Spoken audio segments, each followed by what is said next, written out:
Bwana, leo tumeona tuwaletee historia ya jezi ya njano na kijani. Jezi ambayo inavaliwa na klabu ya Dar es Salaam Young Africans. Jezi ambayo ina historia kubwa kwenye mpira wa miguu. Ni jezi ambayo imewahi kufanya makubwa, ni jezi ambayo imewahi kuitikisa dunia. Ukiangalia kwa ngazi ya club, ni miongoni mwa timu chache ambazo zimefanikiwa zikiwa zinavaa jezi ya kijani na njano. Moja ya timu ambazo zimefanikiwa ni klabu ya Borussia Dortmund, ambao wao wameshinda taji la Ulaya mwaka 1996-97. Lakini ukiangalia maajabu sana kwenye jezi ya kijani na njano, unaweza ukawa unayapata kwenye jezi ya timu ya taifa ya Brazil. Sasa iko hivi, timu ya taifa ya Brazil mwanzoni walikuwa hawavai jezi ya kijani na njano. Walikuwa wanavaa jezi nyeupe. Lakini tukio lililotokea ambalo lilipelekea timu ya taifa ya Brazil kuweza kubadilisha jezi na kuanza kuvaa jezi ya kijani na njano, ilikuwa ni mwaka 1950 kwenye michuano ya kombe la dunia, wakati timu ya taifa ya Brazil wakicheza finali wakiwa katika uwanja wao wa nyumbani wa Maracanã, Rio de Janeiro. Mechi ambayo ilitamatika kwa timu ya Brazil kupoteza goli 2-1 dhidi ya Uruguay, na timu ya taifa ya Uruguay ikawa imeshinda taji lake la pili la kombe la dunia na taji lake la mwisho. Kuanzia hapo Uruguay hajawahi kushinda tena kombe la dunia.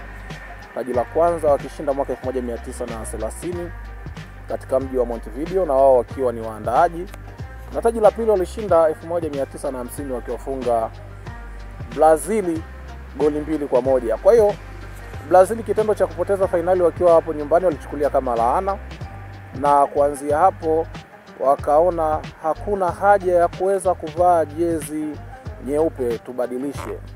Ndipo kupitia gazeti moja linalofahamika kama Correio da Manhã wakatangaza, tunatoa tenda kwa mtu yeyote yule ambaye ana uwezo wa kubuni jezi ya timu ya taifa ya Brazil.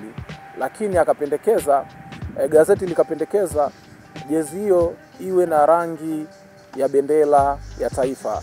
Bendera ya taifa la Brazil ina rangi takriban 3 mpaka rangi 4.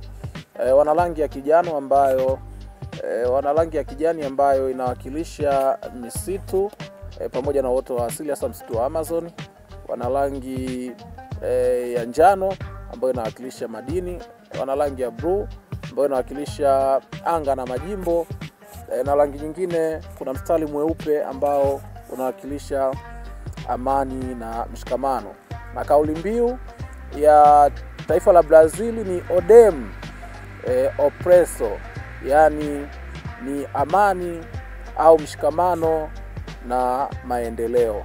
Sasa ukija kuangalia, wakati timu ya taifa ya Brazil wanabadilisha jezi kutoka nyeupe na kuanza kutumia jezi ya njano na kijani, alitokea bwana mmoja akiwa na umri wa miaka 19, anafahamika kwa jina la Adri Garcia.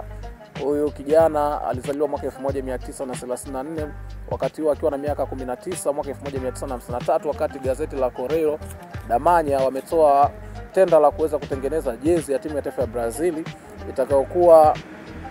itakayokuwa na rangi za bendera ya taifa. Huyu bwana aliweza kushinda, na namna alivyo design jezi iliweza kupendwa, na mwisho wa siku timu ya taifa ya Brazil wakabadilisha kutokutumia jezi nyeupe na wakaanza kutumia jezi za kijani na njano. Na kuanzia mwaka huo Brazil imefanya vizuri sana, na mechi ya kwanza walicheza pale pale Maracanã, baada ya sasa kuwa wanatumia jezi za kijani na njano, wakicheza na timu ya taifa ya Chile na walipata ushindi. Baadaye walishiriki michuano ya kombe la dunia mwaka 1958. Kwa mara ya kwanza timu ya taifa ya Brazil wakashinda kombe la dunia, na jezi yao rasmi ilikuwa kijani na njano. Na mwaka 1962 walishinda tena kombe la dunia kwa mara ya pili. 1970 wakashinda kwa mara ya 3. 1994 wakashinda kwa mara ya 4, na mara ya mwisho walishinda mwaka 2002 kwa mara ya 5. Ukiangalia hakuna timu yote ya taifa ambayo imewahi kushinda kombe la dunia mara 5 isipokuwa timu ya taifa ya Brazil. Hiyo yote inatokana na muunganiko na ubora na miujiza ya jezi ya kijani na njano. Kwa hiyo ukiona timu inavaa jezi ya kijani na njano kwenye mpira wa miguu, ni timu ambayo ina uwezo wa kufanya makubwa, ina miujiza mikubwa, kwa sababu jezi hiyo imevaliwa na taifa la mpira, imevaliwa na Pele, imevaliwa na Ronaldinho, Ronaldo, Nazario de Lima, Fenomena, mtu wa matukio makubwa, wamevaa kina Galincha. Kwa hiyo ni jezi ambayo inazungumza mpira, ni jezi ambayo inaleta maana halisi ya mpira. Kwa hiyo leo tulikuwa tunajaribu kuangalia nguvu na ubora wa jezi ya kijani na njano kwenye mpira wa miguu. Hasa tukaiangalia klabu ya Borussia Dortmund ambao walikuwa ni mabingwa wa Ulaya mwaka 97.